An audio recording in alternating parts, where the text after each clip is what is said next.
Hi everyone, today we're here with Lisa Riley, SANE Ambassador, and we're going to be doing a short interview. So to start us off, Lisa, you're such a well-known and loved face on our screens, but for our SANE community, can you give us a short introduction about yourself and about your life and what inspires you the most?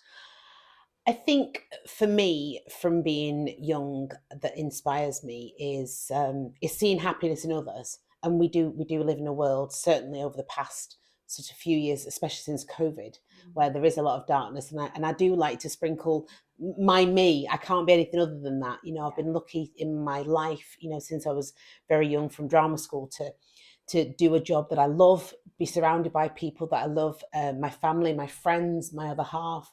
I did lose my mum at a very, very young age, which was tough. And that inspires me as well, because I know throughout all the upset by losing my mum, I also know that my mum wouldn't want me crying into a pillow.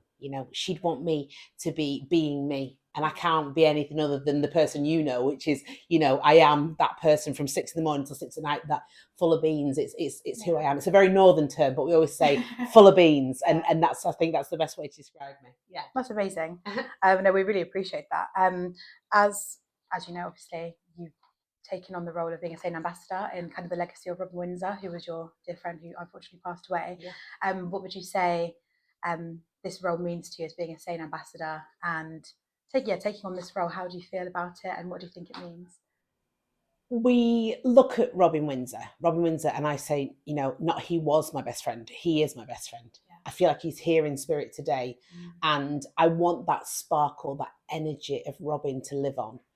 His mental health struggles were there for years from me first ever meeting him on Strictly. When you look at a program like Strictly, you think fun, glitter, sparkle, everything that's, full of this elation.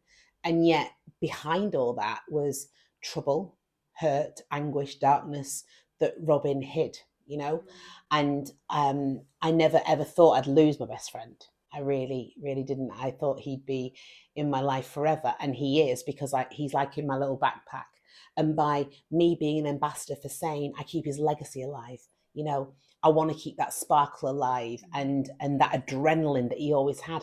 And what you forget is, through the toughest time in my life, when I lost mum, he was my rock. So this is the least I can do.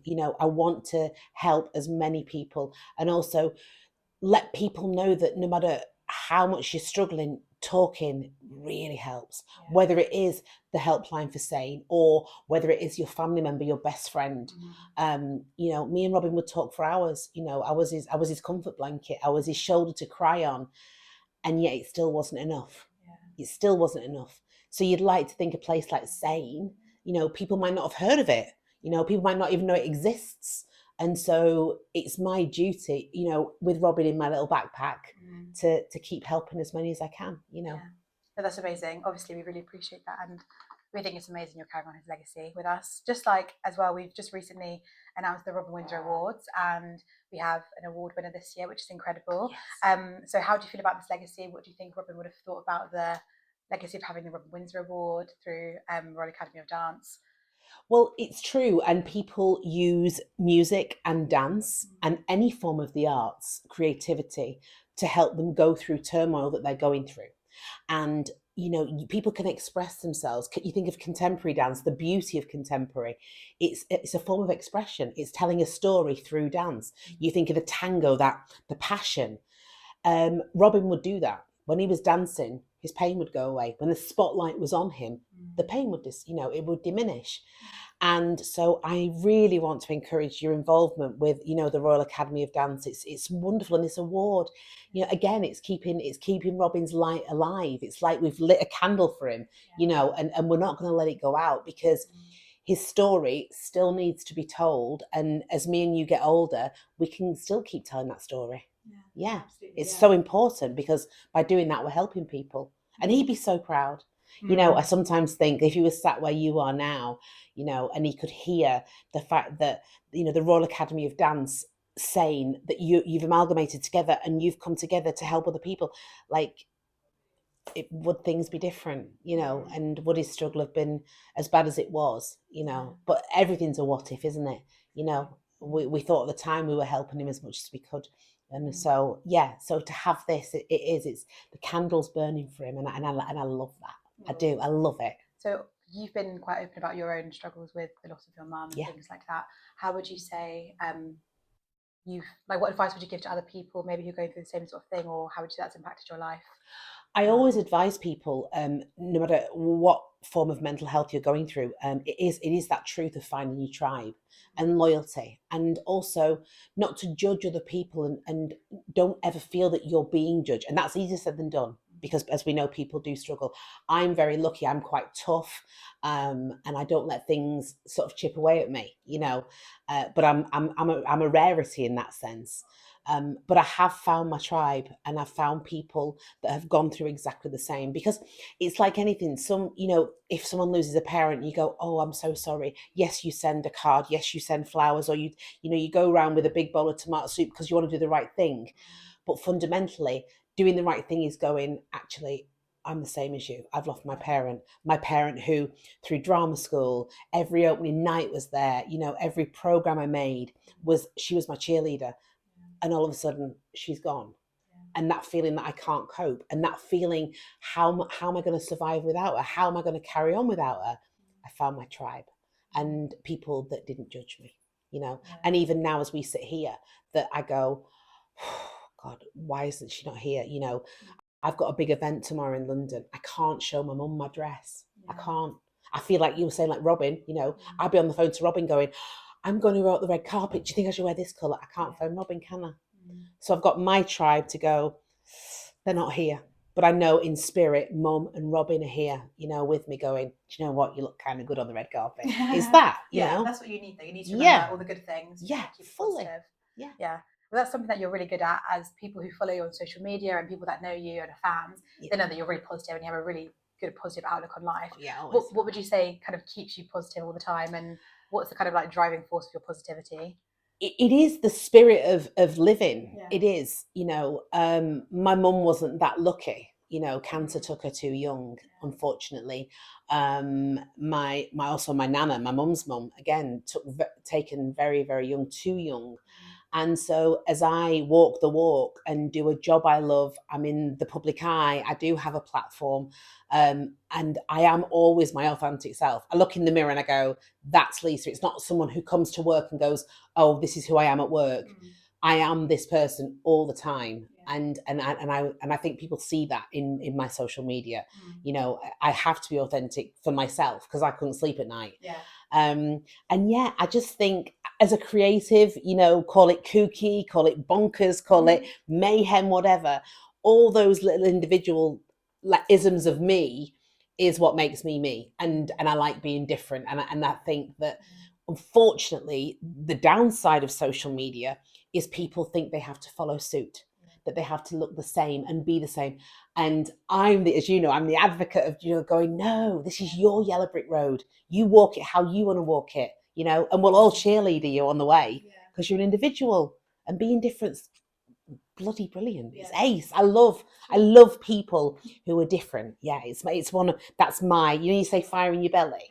When I see people who are individual and they're so comfortable in their individuality, they're my tribe. I love that. They get me all giddy. I like it. That's great.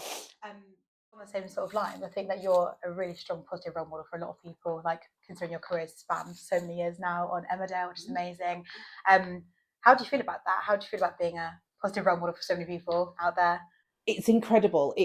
And sometimes I do pinch myself with that. I look, when I was a kid at drama school, and I looked at, like, Madonna and Bette Midler, and they were my role models. They were icons, and people say to me, I'm that to them. And, the LGBTQ society, community, I'm a big part of there, and I want to be the cheerleader for them as well. And again, it goes down to being individual. If you want to go in London and wear 3 carrier bags, wear it. Be who you want to be. I love that. And I embrace that in everybody. But I'm very lucky because I do a job. I play a character of Mandy Dingle as well, who is again full of beans. And people see, and that's the writers on Emmerdale. People they want to be Mandy for a day. I get a lot of people on social media saying, "Oh, if I had a best friend of Mandy, or if I could work in her salon." And I have to remember that she's in a drama, but it's the writers that I created her with the writers, the producers, and the storyline. But we're telling stories that obviously affect mental health. So I think people relate to that. You have Paddy in the storyline, obviously plays Mandy's husband, my character, who attempted suicide. So people in the street, when we were saying, "Oh, everyone needs a Mandy," whereas Paddy could lean on Mandy and go, "I'm feeling this way," and she helped. It's great that within the program, we are telling true stories. We're telling stories that are going on everywhere, every village, all over the country, England, Ireland, Scotland, Wales. Yeah. You know what I mean? We are portraying these tales, and certainly with mental health struggles. So it's good that they can watch a program, identify with Mandy as the character or Lisa as me, and go, "Do you know what? I might listen to what they're saying. I might do what they're doing, and I might pick up a phone and ask for help and listen." And because we keep saying it's good to talk, I do that as Mandy in the show to Paddy, and as me as Lisa working with SANE, it's good to talk. There's both elements that people can relate to. Yeah, exactly. What do you think would be one piece of advice you would give, just generally in life, about mental health or about anything? What's one piece of advice that you always kind of live by and that you'd want to share with a general audience? I want to share that there's never any right or wrong. There isn't. Don't keep thinking to yourself, "This is right, this is wrong." It's you. It's completely and utterly you. The reason, every minute of every day. And I couldn't give that advice more if I tried. That you're not doing yourself, you're doing a disservice to yourself by saying that. So embrace you, and if you need that help, no matter how stupid it may think in your head, there will be someone there to listen. Always. Yeah. Absolutely. Well, thank you so much. Thank you. Yeah. Dreamboat. God, yes. Yeah, that was everything. So thank you. That was great. Thank you so much. Oh, it was really lovely.